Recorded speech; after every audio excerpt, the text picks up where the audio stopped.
nowhere, Bo Nix is done for the season. I did not see that one coming. No. No one saw that. Oh, you know what? I shouldn't say that. Tracy Wolfson did put out there on Twitter right beforehand on the CBS broadcast that she saw that Bo Nix got banged up on that second to last play. But I checked that tweet, all the tweets about Nix's injury 1,000 times. Afterwards, I'm like, this is not real. Like, what do you mean he's out for the season? And then you see Sean Payton get up there and address the media. I didn't think that was real. Again, more on the Broncos, obviously, as the week or maybe weeks to come here. Josh Allen and the Bills come up short once again. How much blame does he deserve? Oh, quite a bit. There are mistakes that Josh made that he should know better than. Right before halftime, the scramble, the fumble that leads to points for the Denver Broncos. And instead of going into halftime being down one score, it's a two-possession game. Egregious. Your defense gets a pick, and then 2 plays later, after being gifted the ball inside the opponent's 40-yard line, seemingly in field goal range already, you turn around and you throw another pick. And then the missed throw that you had at the end of regulation to Dawson Knox that would have called game. Those are 3 plays that if Josh had back, and if any of them go a different way, we're talking about the Buffalo Bills and not the Denver Broncos advancing to the AFC Championship game. So when Josh sits in front of the microphones post-game in the locker room and says that he lets his teammates down, that is not coach speak. That's not hyperbolic. That is fact. He let his team down.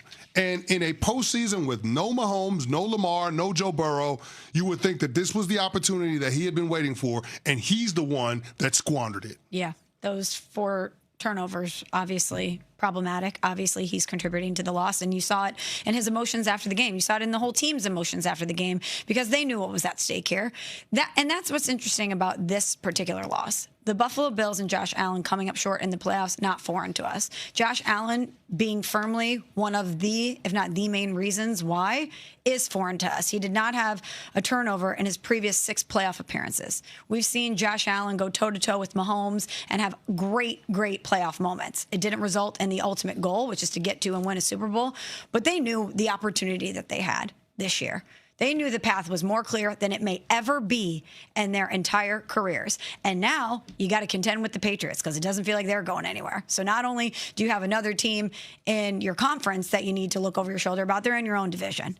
And you feel so bad for Josh Allen as we're watching it on the TV side. You just see the emotions and the body language. You know how heartbroken he was. You know how heartbroken they were. But something has got to change in Buffalo because the way that they have been going about this, it's not yielding the right results. And I don't know what the answer is, but something has to change in order for them to maximize his career. Well, what comes to mind? When you say something has to change, what are the things that come to your mind? It's hard to blame coaching when he turns the ball over 4 times. I don't know what the answer is because he's had we try to minimize some of the talent that's been around Josh Allen because he's so good. He is so excellent at his craft that we sometimes act like he doesn't have the Chase and Higgins, and we compare him to other quarterbacks and say, well, he's doing it with less. But it doesn't matter. You have to step up and be the reason why they win. And he has done it so many times, but not in the playoffs. We can go through the list of how they've lost. Lost in the wild card twice, lost in the AFC Championship round, lost in the divisional round 3 years ago. Then you get back to the AFC Championship game, you lose that, and then you lose in the divisional round this year again when you have absolutely no scary quarterbacks. I mean, no disrespect to anybody else, but your familiar foes you don't have in your way, and you lose again. And I don't know what conversations are being had in Buffalo, but they need to get in the think tank and figure something out because you don't. One of the saddest things in life is wasted potential. No doubt. And I fear for him that we are going to look back on his career and say, what a waste of talent and potential that he wasn't able to get it done. Something's got to give. He's 8-7 in the postseason. Of those 7 losses, 5 of them were by 1 score. And in those 5 games, they have lost by an average of 3.6 points per game. Something has to give in that.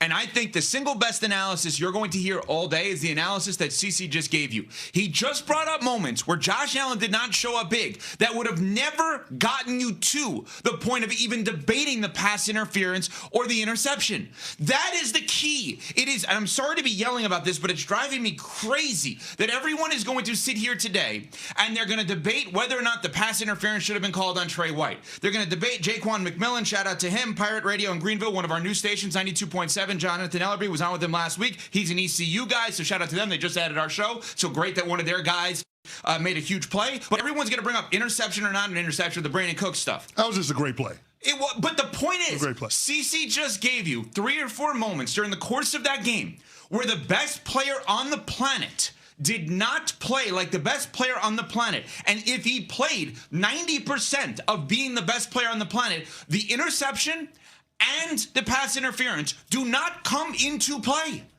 Are we just going to ignore that? And Sean McDermott post-game had this to say of the interception and the referees and the calls late in this big stance for the town that he's in. It's hard for me to understand why it was ruled the way it was ruled. And if it is ruled that way, then why wasn't it slowed down? Just to make sure that we have this right.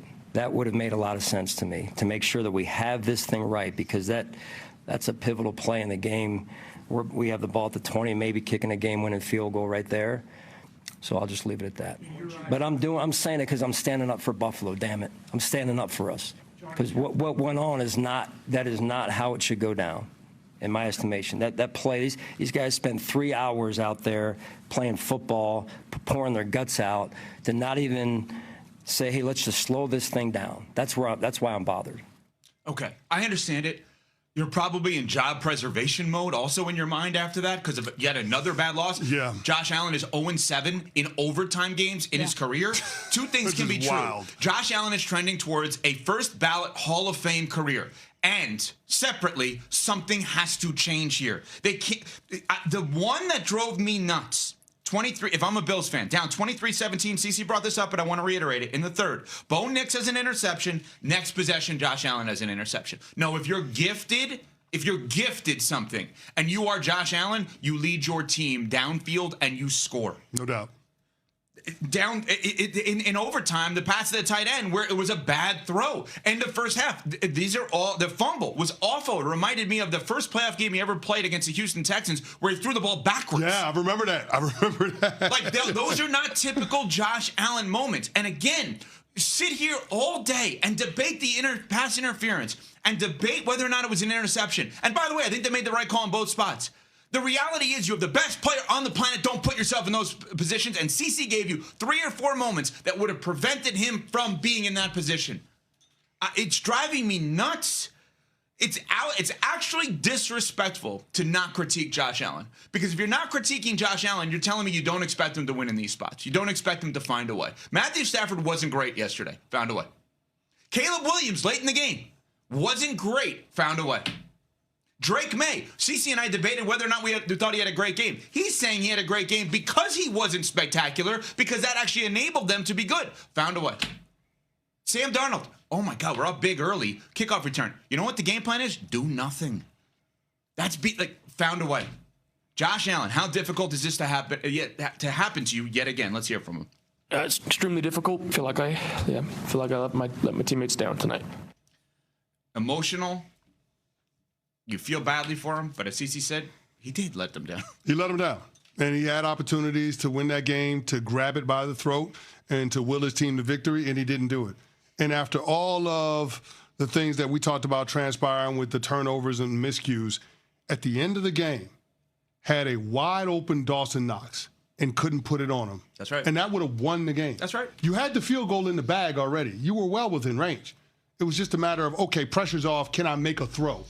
And the fact is, he didn't. The guy on the other side of the field, the other sideline, Bo Nix, he made throw after throw after throw. And people don't want to talk about it, and people are going to forget about it. But on that field on Saturday afternoon in Mile High, Bo Nix outplayed Josh Allen. That is a fact. And that is going to be tough for the Bills Mafia to digest all offseason long. You went into a game, and presumably the best player in the league wasn't the best quarterback on the field. They got to put that in their pipe and smoke it for the rest of the offseason. One other very quick note. Final drive, pass interference, 2nd and 12. Right? Everybody says, oh, it wasn't a pass interference. Guess what? If it was just an incompletion, it's still 3rd and 12 from the 38-yard line. You still could kick a field goal. Yeah, I'm going to say this, though, and I know this is an aside, but the NFL, this whole catch, no catch, interception bit, they got to figure that out. Because the same thing happened in yesterday's game, 4th quarter with Devontae Adams. and it was a deep in cut. He catches it, but yet one of the guys from the Chicago Bears ends up coming up with it, and they ruled it a catch for Devontae. It's seemingly the same action, and yet it was a different result. The NFL has got to do a deep dive and give a clear explanation as to why the one in the Broncos-Bills game was a pick, why the one in the Bears-Rams game was a catch, and there needs to be clear guidance on that moving forward because it's confusing for everybody. I mean, it's confusing for fans, it's confusing for players, it's confusing for me. NFL's got to clear that up. And it's influencing the results of games. Yes. Yes. Coming up, your guy is going to the NFC Championship game. We will get to that next. We're on Sportsman, presented by Progressive Insurance.